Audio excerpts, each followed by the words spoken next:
We're on. We are? Yeah. Okay. Hi, everybody. My name is Jessica Rose. I'm a junior from Sudbury, Massachusetts, which is about 40 minutes outside of Boston. I'm a psychology major, biology minor, and besides participating in the Meridian Society, I do research in the psychology department. I'm involved in 2 different dance groups. One of them is Ballet Performance Group, and the other one is UR Bhangra, a competitive Indian dance team. What else do I do? I do lots of things. Do you want to take the word? Yeah, perfect. So my name is Doug. I'm from the Rochester area. I'm a senior. I'm a double major in economics and international relations. I minor in Spanish. Outside of the classroom, I just studied abroad in Argentina. I am involved with class council, the campus newspaper, as well as a bunch of other things like Greek life, and I did the debate team for a little bit, and I also participated in club soccer. So that's a little bit of an introduction into some things on student life, which is what we want to focus on today. So can you just talk a little bit about maybe Wilson Commons and all the different student groups we have? One of our biggest buildings that's here in the center of campus is Wilson Commons, and it's our student union. There's a bunch of really cool things that happen in Wilson Commons. One of my favorite features is that there's this bridge that kind of runs across Wilson Commons, and on the bridge people hang giant banners that advertise all the events that are going on campus. So with over 250 clubs and activities, there's always something to do. And if there's a club that you want to start and it hasn't already been started, you're more than welcome to do so. Our student association government is really receptive to student feedback, and there's a lot of different opportunities to get really involved in that. Yeah, so at Rochester, we have over, like she said, over 250 groups, and whatever your quirky interest is, or whatever, any interest you have, I guarantee you we have a group here for it. Or, if we don't, I guarantee you out of the 5,000 undergraduates we have here, there are 15 that share that same interest as you. So what you can do is you can go to the Students Association, like she said, and you say, I want to start this student group. And they give you funding to have a general interest meeting, and after that you'll have a whole semester to gain 15 members, and as long as you have 15 members, you can be approved as a student group. And just in the past couple of years, we've added a boxing club. There was a knitting club that was added a couple years ago, where they literally knit these sleeves. One of the biggest projects is to put them on the trees around campus for our alumni weekend, and they all say "You are" or "Go Yellow Jackets" or something like that. So that's a school-spirited group, and it's in something that you normally wouldn't think of as like a college activity, but it's very popular. And we have all sorts of club sports. We have different cultural dance groups, everything you can imagine, seriously, as a part of our student life here. One of my favorite things about the student life is the performing arts community. Like I said before, I am a member of 2 different dance groups, and I have a lot of friends in a cappella groups, and it's so nice to have such a receptive performing arts community. Also, the University of Rochester is affiliated with the Eastman School of Music, which is one of the top music schools in the entire country. So there's a lot of different opportunities to really indulge in the performing arts and have that kind of niche located here on campus and as a resource for students. Yeah. What else can I talk about? Yeah, so just in my experience in the different groups, I got into the student newspaper my sophomore year. One of my friends was on the paper. She was the features editor, and she said, could you please write an article for me? It's not something you're interested in. So I went around asking people questions about what the reactions were during the election season, the 2012 election, and it's like, how do you feel about your friends being very political on social media? And I wrote an article based on that. And then she asked me to write another article, and by the time the semester was over, I had already written a bunch, and she wanted to know if I wanted to be an editor.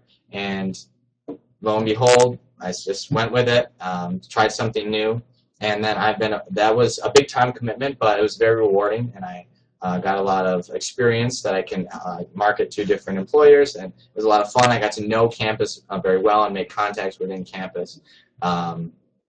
So I did that. My freshman year, when I first got to school, I decided to do the debate team.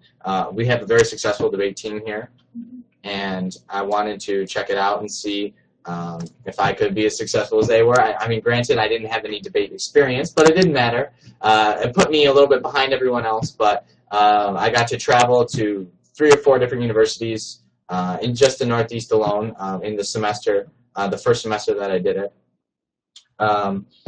And I learned a lot about public speaking, about doing research, and about how to think on the fly, because the format of my debate that I did was called World's Debate, where you get a topic, you get 15 minutes to plan your speech, and then you go ahead and you give your speech in teams of 2. So it was a great preparation, really to think on your feet, like I said.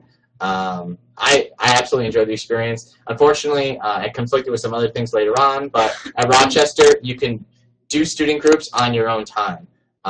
If there's something that you are interested in, but you can't put a full-time commitment into it, you don't necessarily have to be on the executive board of that group planning all their events. You can just be a member, and you dictate how involved you want to be. I think one of the things that participating in all these campus activities has taught me is how to time manage myself and how to decide what's really important in my life, what I wanted to commit all of my time to. And obviously I've chosen a lot of dance, but I also devote a lot of my time to helping out with the Meridian Society and working in admissions.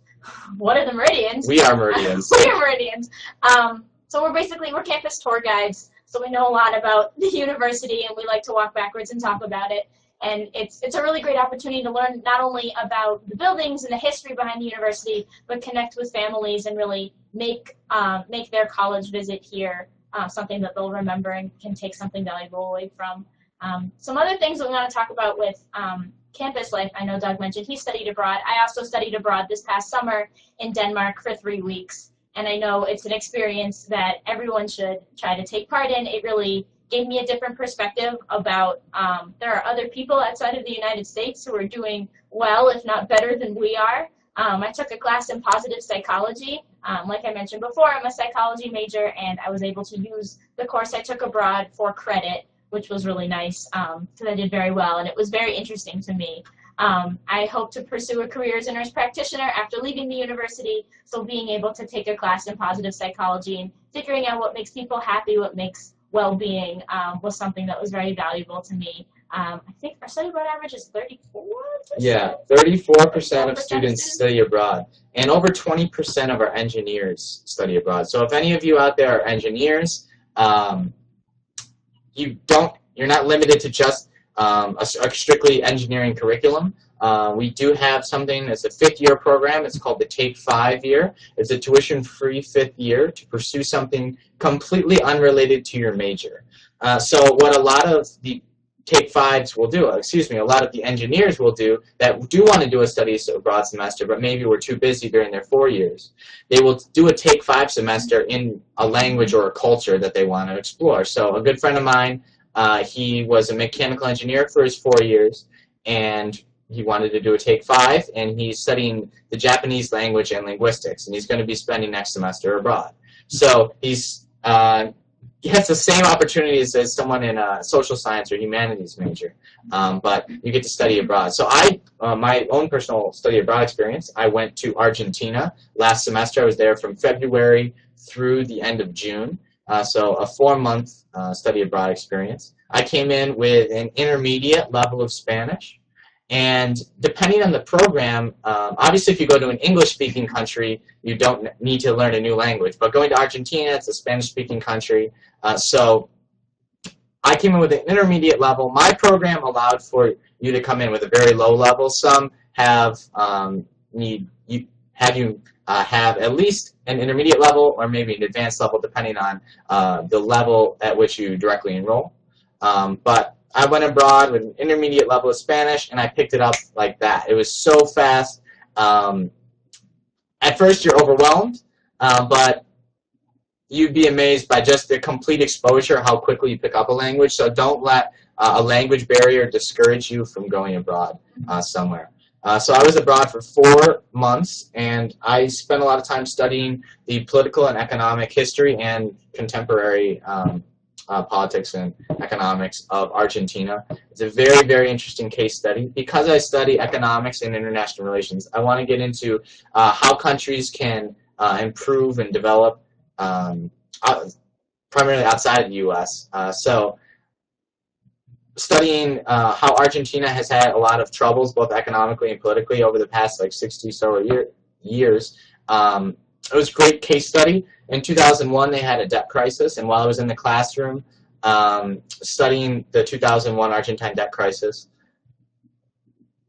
people were protesting outside for the 2014 debt crisis, and right now they're in technical default. And I won't go into the details of that, but they are in technical default on their loans, and they're working on a plan to alleviate some of that debt.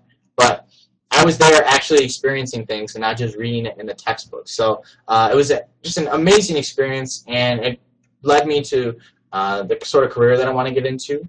I want to go abroad and work on developing countries' economies, working with policymakers and with businesses on how to be more efficient and to get the best outcomes possible. So that was a little bit of my abroad experience.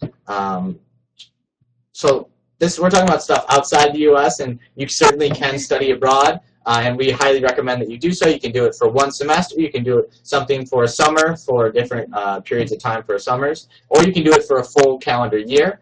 A good friend of mine, since I'm in international relations, pretty much all my friends have been abroad, but one of my friends went to Egypt a couple of years ago, and he was there for a full calendar year, and he went in with absolutely zero Arabic, and he came back fluent.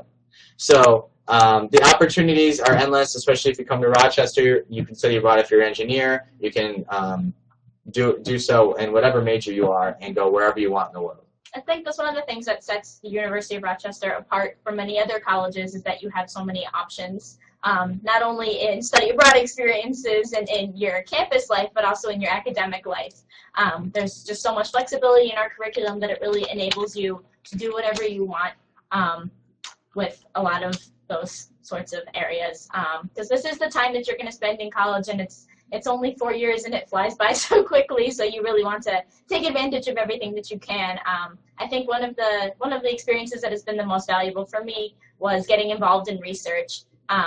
So getting involved in research is so easy to do here at the university. I think about 80% of our students will get involved in research in some way, either being a research assistant, so kind of working behind the scenes and taking part in the research that way, or being participants in research studies. So especially in the psychology department, you can get extra credit for participating in a psychological study, and that's how a lot of our data is collected. So it kind of helps out everyone to see both sides of the research process, and the bonds that I have formed with not only the graduate students and the professor who's in charge of the lab, but also other students on campus has been really valuable to me, and I really enjoy learning about my research. So the research that I participate in is psychology research. We look at social stress, and we use physiological measures. So it's a physiological lab, so we're using blood pressure cuffs and heart rate monitors and things like that.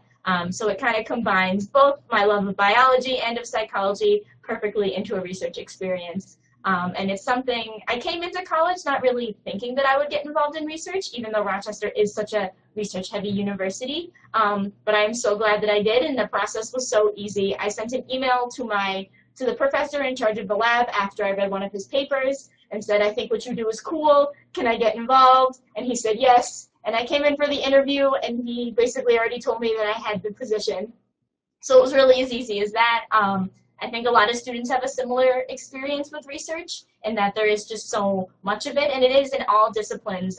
Most people think of research in terms of the natural sciences, but it also occurs in the humanities and the social sciences as well. Let's see. My roommate, my freshman year, while I was moving all my things into my dorm room, he gets on his computer, opens it up, an email blasts all the doctors and the professors in the neuroscience lab, which is actually located over at our medical center. So if any of you are interested in being pre-med or getting involved in some sort of biology or chemistry research or anything like that, we have a whole medical center right next door to our school. We have a laser lab if you're interested in that. You can get involved in any sort of research as early as your freshman year. And on the first day of school, my roommate emailed all those professors. Within a couple weeks, he got a job. He was anesthetizing mice for Alzheimer's research.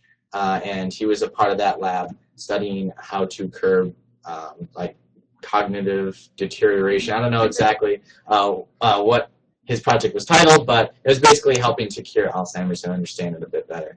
So he got started as early as his freshman year, and you may think research is limited to just the hard sciences, to lab rats and test tubes and things like that, but it is not in the slightest. We have reference librarians here. We have a reference librarian in every single subject you'll study here. So when you go to the library, your public library maybe, or at your high school or wherever, you'll see a library at the desk, or a librarian at the desk who will help you check out your books. But we actually have special librarians who have their own little office, and all of them will help you with whatever research project that you have. So when you sign up for a class, it'll list exactly who the reference librarian is for that subject. So if I'm taking an anthropology class, I'm going to know exactly who the anthropology librarian is. I can shoot her an email. They have little library chats, so you don't even have to leave your dorm room to go discuss it with the librarian, or you can just set up a meeting. You can walk in most often. That's what I did. I didn't realize they were there until my sophomore year, and I was worse off for it. So when your tour guide tells you that there's reference librarians, take advantage. But they will help you through every step of the research process, because research, I know when I came to school, research was like a foreign thing to me. I had no idea what it meant as this vague lab rats, test tubes, I don't know, something. But research in, say, economics, you can do theoretical research, looking at what models best predict certain outcomes, or you can do an empirical study, meaning that you look at the hard data that already happened and look for relationships from that. So the opportunities are endless. You can do your own research project. You can be a research assistant for a professor's project. And it really makes your resume pop when you can say that you were part of a research project, because chances are in your future job you are going to be doing some sort of research, whether that be for your boss. You're going to do a presentation and you need to get all this information, all this data put in something that makes sense and something that you can present, or you're going to go on to graduate school and then you're going to be publishing papers and stuff. So if you've already had something published, you're just one step ahead. Yep, and all the professors and all those connections that you make are great networking resources. A lot of the times it's not only what you know, but who you know. So I'm definitely looking forward to having my professors help me out in writing references for nursing schools and things like that. And it's forming those connections through research experiences that are really, really valuable. And even though a lot of our professors are involved in research, they are also just as involved with their students.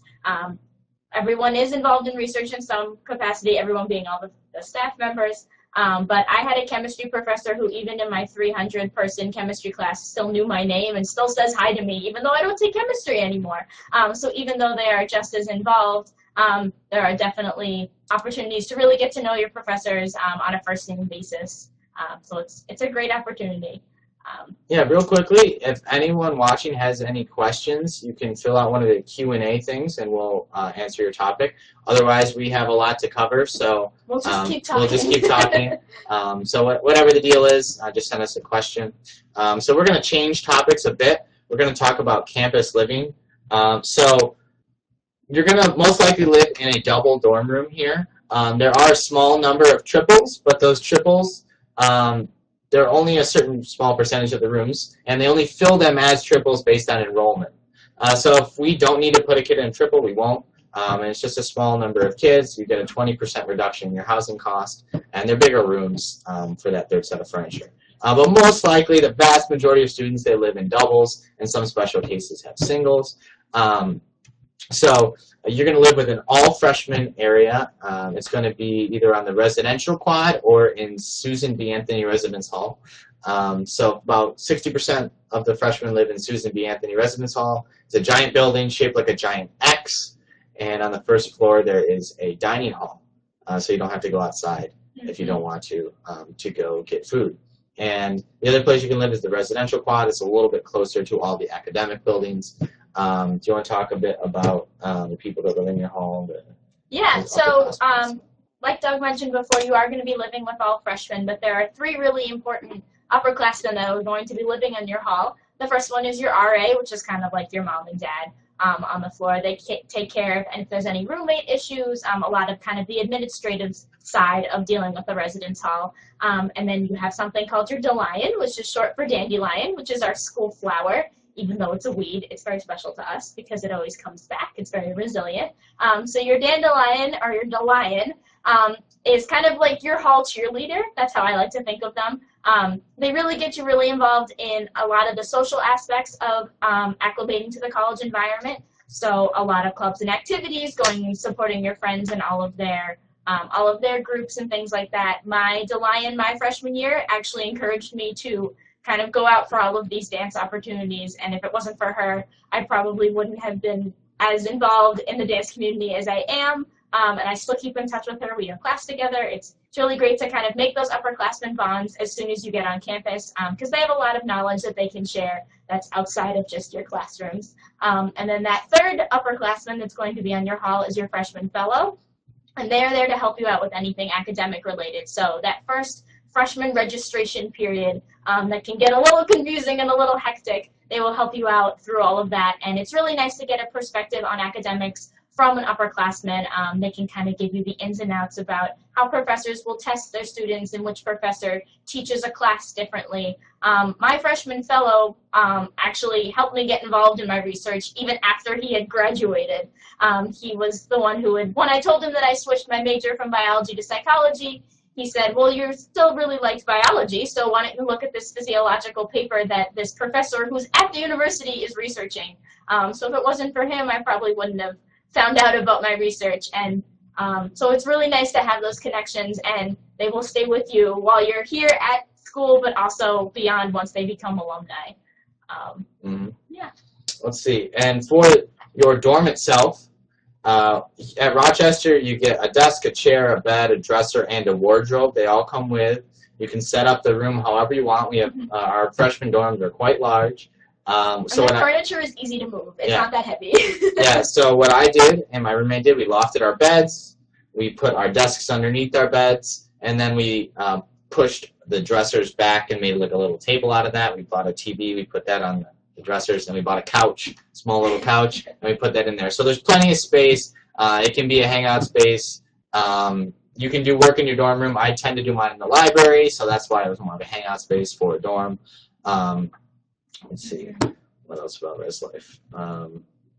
There's really no, there's kind of this like, there's kind of like a little war between who lives in Sub and who lives in the Res Squad about which one's better, but they really are comparable. I actually live on the residence squad right now, and it's definitely closer to classes, very close to our tunnel system, which is great in the winter, but I lived in Sub my freshman year, so I will always say it was the best place to live your freshman year, but they really are comparable, and there's different ways that you can of who will live on your hall. So you can choose to live on a co-ed hall or a single-sex hall. So your roommate will always be the same gender as you, but you can choose to live on a co-ed or single-sex hall. I lived on a single-sex hall, so it was me and about 30 other girls, and it was great. I could see how it could have been problematic, but it was wonderful. I'm still best friends with a lot of the girls on those halls, on that hall. And then I had a friend who was on a co-ed hall and said she loved it. She loved meeting all the people on her hall. So either way, it'll be a great experience. It just really depends on personal preference. We do send out kind of an informal roommate survey, basically asking if you want a single-sex or co-ed hall, if you want to live on a completely substance-free hall. The freshman dorms are substance-free, but there is a special hall that is specifically committed to not bringing any substances onto that hall. They ask you about your sleeping habits, your eating habits, I guess. Things like that, but other than that, you're kind of free to either have a random roommate or choose your roommate. So there is an option that if you do know someone that you want to live with, you can put them down as your preferred roommate. I decided to have a random roommate, and it was the greatest experience. My roommate and I could not have been more different. She was, her family heritage is from Jamaica, and she was from the Bronx, and I am from New England suburb. So we were completely different people, but we were extremely similar in our personalities, and we both want to go into nursing now, and we have the same major. So we ended up being pretty much the same person, even though we were completely random roommates. I don't know what your roommate experience was. So yeah, my roommate, he's from the West Coast. So I'm from Rochester, and one of the biggest things about school choice for me was getting out of Rochester because you know, it's a medium-sized city. I just want to at least go out and see the rest of the country or something. But I ended up staying close to home. I love the student life here. I already touched on that. People are very involved in campus, and I want to be around that kind of culture, very driven culture. People go out, research, whatever. So that's why I came here. But the rest of the country came to me. I mean, my roommate was from Portland, Oregon. A guy in my hall was from the Solomon Islands. I had a kid from China on my hall. A kid from Connecticut, kid from Pennsylvania, let's see, I'm trying to think, kid from Buffalo area, which is about an hour from here. So the kids from all over the country, all over the world, came to Rochester to hang out with me, I guess. But my roommate experience was great. He's one of my best friends on campus. We got along. We were about similar messiness styles. I know that can be a roommate issue, but we were messy when we weren't really paying too much attention to it. But like the second we needed to clean up, it was, you know, put on some music, we clean it all up, and within 45 minutes, it looks like we don't even live there anymore. It's all perfect. So we're still friends today. I actually roomed with him my sophomore year, and I moved off campus junior year, and I live off campus again, right off campus. There's a bus that takes you to nearby off-campus housing, so it's very easy for me. I don't have a car. I don't need a car. You don't need a car to go to school here at all, but it is convenient sometimes to have one to go somewhere where the buses don't take you, but we have an extensive busing system. But yeah, I've had a great roommate experience. He's one of my best friends. I know people who had a terrible roommate experience. Not too many of them. We have a pretty high success rate of freshman roommate pairings, so you don't have to worry about that. And I think a big thing, a big reason behind that is the three upperclassmen that live in your hall. They're there to help shape and guide that experience and get you involved right away with people who have the same interests as you. They take you out to the activities fair. So you can get involved with our very vibrant student life right away, meet people from all 4 class years with those same interests as you. So I think we have excellent housing, excellent student life, campus life. It all kind of blends together with those upperclassmen living in your hall. And we both had a good roommate situation, so it worked out for us. Yes, it did.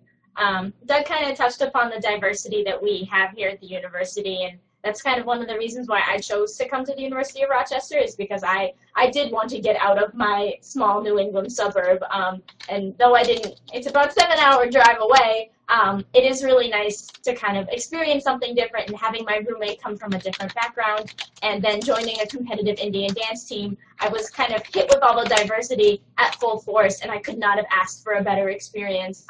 It's really taught me a lot, not only about other cultures, but about myself.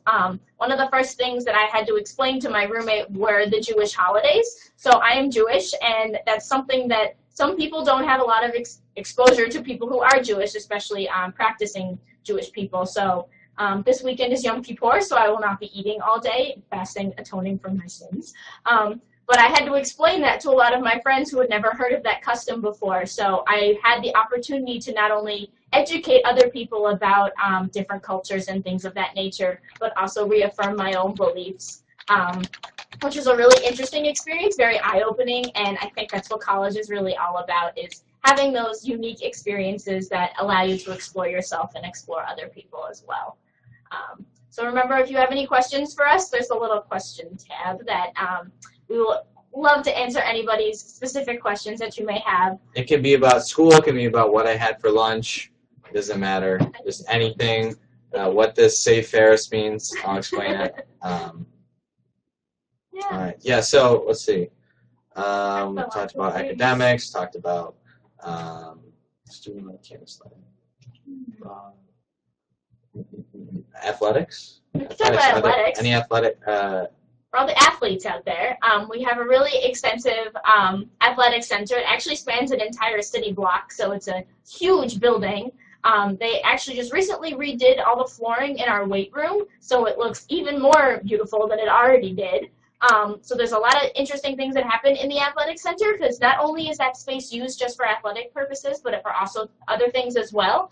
One of my friends is on our campus activities board, and they'll put a lot of guest speakers and concerts that we bring to the university, they'll put them in the giant palestra in our athletic center. So even for people who aren't athletic, there's definitely going to be a reason for you to walk into the athletic center. But it is a nice way to stay active and keep off that freshman 15. It's a really beautiful building. Some things that are located inside are our Olympic-sized swimming pool and diving pool. We have indoor basketball courts, indoor squash courts, indoor volleyball. We have indoor tennis courts. There's a nice multi-purpose room that I have my dance practices in sometimes. There's the weight room, in addition to the locker rooms that are really extensive. They're really nice locker rooms. So it's a really nice way to keep your stuff there.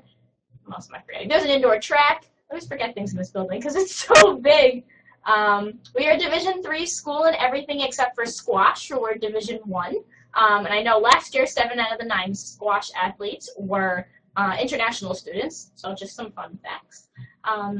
There are a bunch of different levels of play here at the university. You can play on the varsity level, which is, the varsity level is for people who played that sport in high school and want to continue at a competitive level. And we also have our club level, which maybe you played a sport in high school, but you're not as interested in playing it as competitively at the university. So you can play at the club level. And then there's intramural sports that people really get into.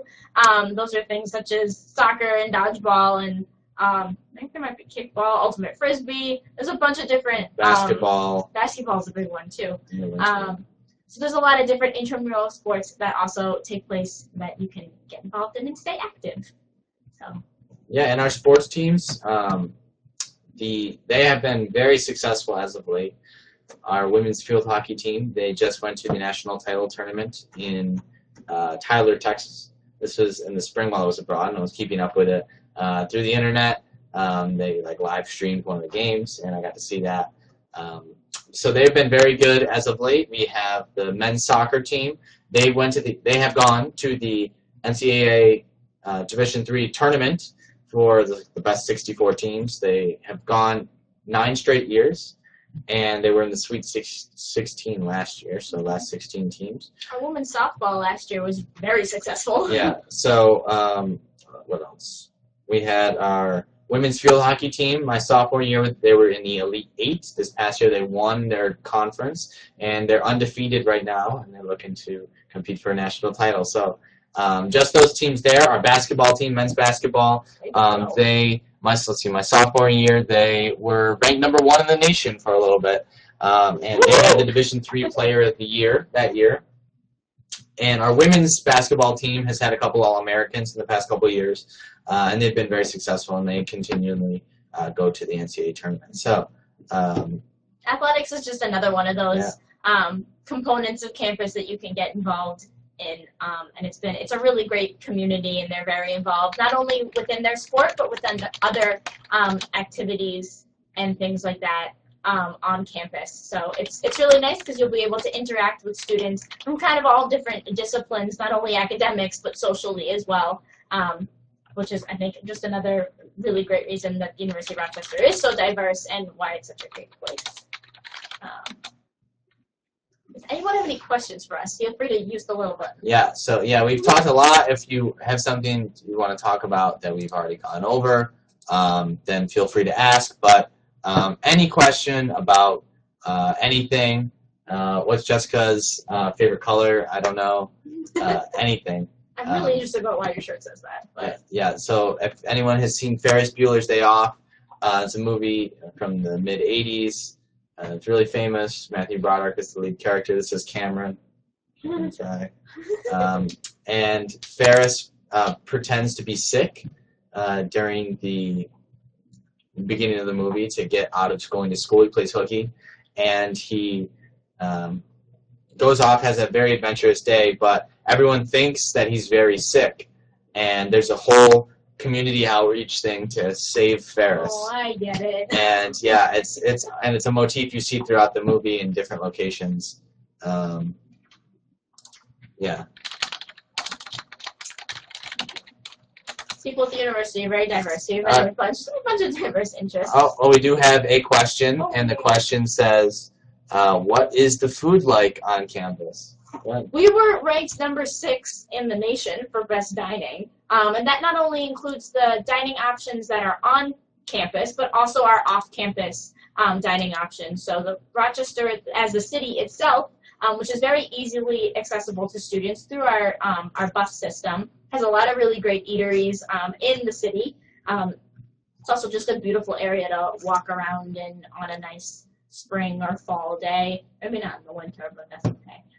But our dining options here are pretty extensive. We have 2 all-you-care-to-eat dining facilities. One of them is located in Susan B. Anthony Residence Hall, which is a freshman dorm, so it's very convenient for all those freshmen.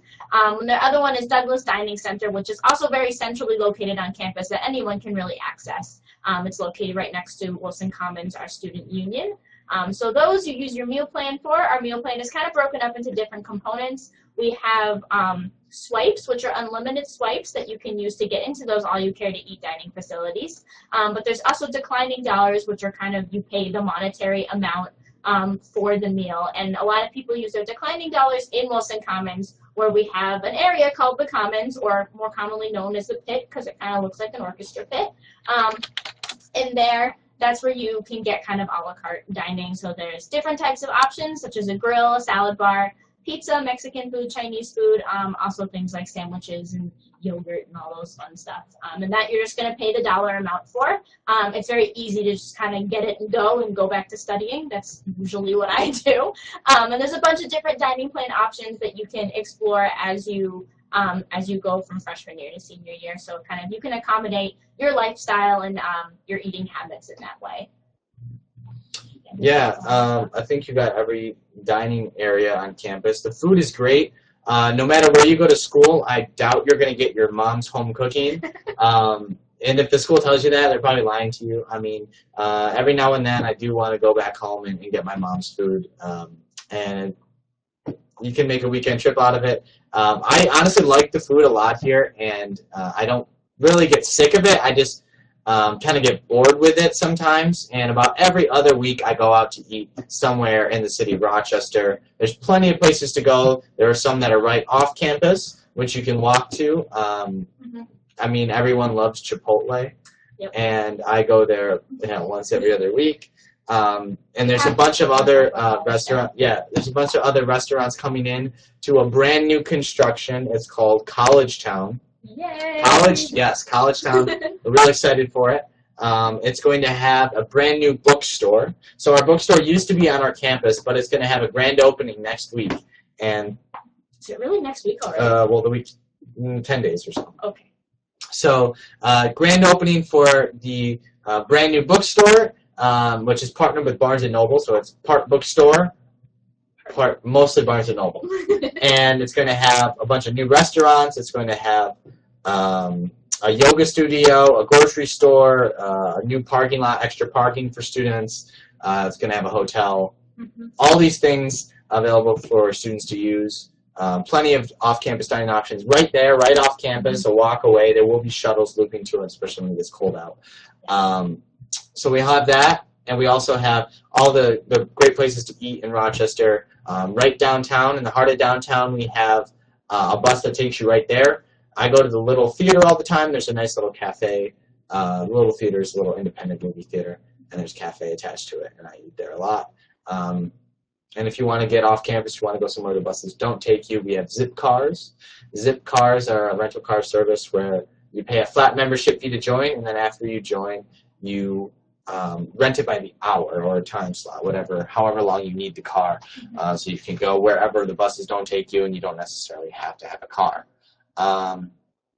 So off-campus, what's your favorite off-campus activity you do? I already alluded to mine. I just was at... I went to an Eastman School music concert. Yes. They did like a tribute to John Williams, and I went with one of my friends, and it brought out the inner nerd in me because there were like Star Wars characters that came on stage, and it was a lot of fun. But it's really nice to have the Eastman School of Music so close by because they bring in so many amazing performers, and just the students themselves are fantastic. So it's always nice to have that community so close by and going to those concerts. It wouldn't really be something I would ever do anywhere else but here. There's also a lot of really good restaurants on Park Avenue. One of my favorites is Sinbad's. It's a Mediterranean restaurant. It is so good. It's also nice because I have my grandparents in the area, so it's been really nice to spend some Jewish holidays and my birthday with them, and they kind of also expose me to all the fun things that can happen in Rochester, and then I tell my friends, and then we all go out together. So, Yeah, I always go to the Little Theater, and we also have the George Eastman House. The George Eastman House is George Eastman, the famous guy. He invented, he started Kodak, Eastman Kodak Company, and he also basically invented the disposable camera, and which has led to the cameras that you see today. A lot of that technology was started by Kodaks, but his house is now a museum, and he was very into photography and also into film. A lot of the films you've seen through the years, or the older films that you hear about in whatever, a lot of them were made on Kodak film, and they have a lot of prints of these old movies. They show them every now and then. Last night I just went to see the movie Doubt with Philip Seymour Hoffman and Meryl Streep, and that was at the George Eastman House. They have a nice big theater there. So they'll show contemporary things that's more contemporary. They'll show silent movies and have a guy playing piano. that's so cool. Yeah, and it's very impressive too. So we have those going on. We have the Little Theater, which shows the indie flicks. I'm going to go see a movie there where the director is actually coming to town. That's going to be happening tomorrow. The movie's called Tracks, like train tracks. And it's about a girl who walks across the entire island of Australia. And the director of the film, he is pretty famous, and he will be in the theater and available for questions right afterwards. So it's a really cool place to be a part of the film scene here. And I love going to see screenings, going to see new things, old things, all of it. And that's my favorite thing to do off campus. And we already talked about a little bit about transportation to get there. Now all my I'm a senior, so by now everyone gets like priority passes, not priority passes, but they get priority in the car lottery. They get the best parking spots, and usually by your senior year you might be doing some sort of thing off campus. Maybe you have a job off campus or an internship off campus, whatever the situation is. You might have a car your senior year, so they can drive me all over, and I just ask them for rides. But there's good transportation. Buses will take you to most places where most college students go. Yep, our bus systems will take you not only to the Eastman School of Music, kind of in that downtown area, but we also have buses that will take you to the medical center. So if you have research opportunities there, or you can even take classes at the medical center, there's a bus that will run over there. There's also buses that will take you to places such as Walmart, Target, Wegmans, which is our big grocery chain here, and it's the best thing ever. So all those buses are very accessible to students, and all you have to do is show your ID card, and they'll let you get on. And it's very easy to get to all these fun, cool places that we keep talking about. So if there's not enough on campus, which there is enough, you can always explore off campus, and then there's definitely going to be enough to satisfy your 4 years here and explore something new, because that's what college is all about. Yeah, so if you guys have any questions, feel free to send it through the little Q&A app on this. Little tab thing. Yes. And we will keep going. We have a lot to talk about, but if we want to tailor whatever we say to what you are interested in knowing about. So if you have a question about any particular topic, we will answer them. So yes, we do have another question. The question is, what is Greek life like here? Do you want to start? Sure. So I'm currently pledging a sorority here at the university. It is something that I'm a junior, and I decided to kind of do it now. You are only allowed to do formal recruitment. Happens in the spring of your freshman year is when you're permitted to start kind of exploring that avenue. The sorority that I'm pledging had an informal process, which happened in the fall, but normally it happens during the spring, and the philosophy behind that is we encourage students to kind of get settled and explore other kind of clubs and activities before diving into that. But it is definitely here. The Greek life on campus is extremely social in that they really get themselves out there, not only to students that are involved in Greek life, but also students who are not. A lot of the events that happen are philanthropy events that are open to everybody, and it's a really great community to be involved in. It's kind of another social avenue. The reason why I decided to pledge is because I knew a lot of girls that were already involved, and I saw the connections that they've made with their sisters, and I wanted to be a part of that, and it has very much enriched my college experience. But having said that, it is not necessary and it's not common. Only about 25% of our students will get involved in Greek life in some way.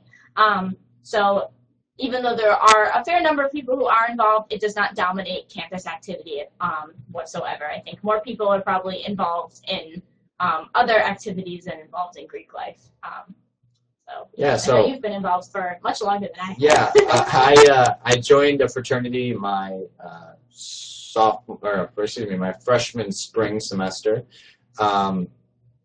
and I really enjoyed the experience. I kind of view it as like the way through which I see a lot of the things happen at school. So, and right away I didn't have a lot of male friends on campus, and I just didn't know what avenue to meet more guys on campus. And I went through the rush process, and just through doing the process, obviously you can only join one place, but I met so many people, and I didn't realize that a lot of them were involved in some of the same things I was, or had the same interests. So I ended up choosing one, and my roommate and I actually joined together, and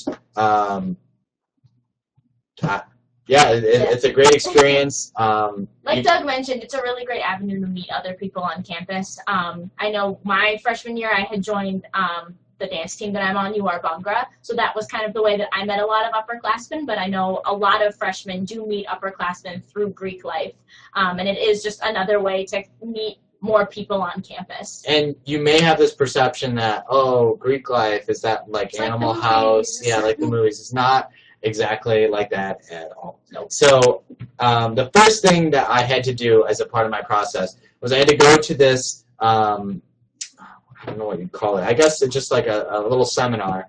It was like a 3-hour seminar at the Career Center, and it was on how to build your resume and how to goal set. So you may be thinking, oh, Greek life, parties, everything like that. But the first thing I had to do was some sort of professional development. And that's one of the biggest things that my organization has emphasized, is that we want you to meet the people in the alumni base. We want you to know how to market yourself going forward, and how to present yourself. That was a big thing in the process, is learning a lot about the history of the school, history of what's going on with the fraternity, and also just like what it means, like some of the organization's principles and that sort of stuff. I agree with what Doug said before, but now that I'm going through the pledging process, a lot of one of the values of my sorority is focusing on scholarship. So we have to be involved in another campus activity, and your academics do come first. And like Doug mentioned before, a lot of our kind of core values and the way that I have started to view my college experience have come from the core values of my sorority. So it has really helped me make more connections and kind of expose myself to other people on campus who have shared interests. So remember, if you have any other questions, hit us up with the Q&A button. We still have some time here, so any question about literally anything. We are open books here. We want you to get to know as much about Rochester and about us as possible. We want you to make that best decision going forward when it's time to choose a college. It's a scary process, but it's a good one. So I guess we can kind of talk about why we chose the University of Rochester. I think kind of seeing where we have come from can help other students decide why they might want to choose Rochester. So I applied to Rochester Early Notification. I actually applied to the Rochester Early Medical Scholars Program, which is an 8-year program that after you have to be accepted to the university, but you are also therefore accepted to the University of Rochester's medical school without having to take the MCAT. So that was very appealing to me. I did not get in, but I did get into the college. So in the middle of February, I found out that I was going to college somewhere, which was a really great excuse for all my senioritis. But then I came back and visited the university the spring of my senior year, and I just fell in love with the people here. I fell in love with how beautiful the campus is. Everyone knows that Rochester gets really tough winters, but this is a place where you'll experience all 4 seasons. And growing up in New England, that was something that I looked forward to still experiencing a fall, a winter, a spring, and a little bit of summer before you leave. Our winter just happens to be a little longer, but it's okay. I like the snow. But one of the other reasons I chose Rochester, as evident in me applying to the REMS program, was I wanted to go somewhere in the health professions, and having the medical school so close by was a really great resource for me. We actually have health professions advisors here at the university. My health professions advisor is the best. I go to him with all of my problems, and it's great because he can really help navigate me through the application process to a lot of health professions programs, which are long and complicated. So it's really nice to have those people explain things to you. They hold a lot of really great events. So all the advising services here have really helped me a lot. One of the other things that I kind of got into was I took advantage of the Center for Excellence in Teaching and Learning, which is abbreviated CETL. They're a really great resource for students who need help with their time management or just need to kind of figure out how to navigate reading their giant chemistry textbooks. They were a really great resource for me. My second semester freshman year, I was struggling to figure out how am I going to handle all this workload, and they really helped me with my time management, my planning skills. So feeling that level of academic support was something that I really looked for in a college. I also looked for diversity. So as I've mentioned before, being on a competitive Indian dance team and then having a freshman roommate from the Bronx was definitely a very different environment, but I wanted that, and I definitely got it, and I couldn't have asked for a better experience. It's helped me grow in more ways than I could ever think that it would, and I'm just so grateful for the experience that I've had. The Rochester's open curriculum, so being able to kind of choose your own path, has been really helpful for me, and the fact that I've changed my career path and changed my major. So it was very easy to do. You're not kind of bound to studying and going in one way. You really have the ability to take advantage of your education and really make it your own. So yeah, there's a lot of reasons why I chose Rochester, and so many reasons that are beyond what I'm just telling you. Everyone kind of has their own personal stories to why the university is special to them. So yeah, so my story, yeah. Yeah, I already talked a bit about this before, but if you weren't a part of the session a couple minutes ago, don't worry about it. I'll just fill you in right now. So being from Rochester, I wanted to leave Rochester. I wanted to get far away from home. I have a wanderlust, and I also have, I have a wanderlust, and that's what kind of drives my international relations major. I want to go off to different countries and make a new experience. But I ended up staying close to home. But I got to know the university very well and realized that it wasn't just an extension of home, and that it really was a global university and a national university. So, like I said before, my roommate is from the West Coast. People on my freshman hall from the Solomon Islands, from China, from different parts of the United States, and everyone came to me for college. So I got that out of the way. I got that experience right here in Rochester, that I could go far away but really stay close to home at the same time. And I love the student culture here. So that's what really drove me here. Once I got here, I realized that it was a very international school and there's people from all over. But I love the student culture. I went to a soccer camp here, and I also went to a academic camp here, and I got to know professors. I got to know the students, though, most of all. And the students I met were incredible. They were very involved with student life. They were involved with 2 or 3 or 4 or 5 or 6 different student groups. And they were doing research, and they were, studying abroad. They had huge plans for the future. They had these big research ideas. We actually have a fellowships office as a part of our career center. So if you're thinking about doing like a Fulbright scholarship, or you want to get grant funding, our school does an outstanding job at helping you earn those different things. So whatever plan I have, whatever plan that I'm thinking about having, I can make it happen here. And at the same time, people can close the books and they can be a part of a Bhangra dance team, or they can do the debate team, or they can join club soccer and play club soccer. So it's a very vibrant student life, and I want to be a part of that sort of thing. I am now, she is too, and we're very good examples of what a Rochester student's life. So if you guys have any last-minute questions, we'll be on for just a little bit longer. So feel free to fill out the question and answer thing. Otherwise, we really want to thank College Week Live for having the opportunity to talk a little bit about Rochester because we love the school. We want you guys to come here potentially. Certainly send in an application, and we'd love to have you. Yep. And if you have any other questions for us that you would rather ask us via email, you can always email our admissions office, and they can pass along the information and answer any questions that you may have. But we hope that you've enjoyed our spiel about the university. Clearly, we can't stop talking about it enough. It's kind of what being a Meridian, being a tour guide is all about, and we're really happy that we were able to share our experience with all of you. So.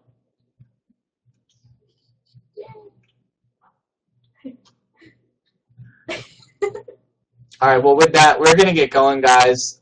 So any last second, we'll be on we'll do a little countdown maybe. We could. Yeah. Really wanted to. Maybe not. But, all right, well, it was great getting to know everyone, and hopefully you guys know a lot more about us now. So, Bye. bye, everybody. Take care. Best of luck.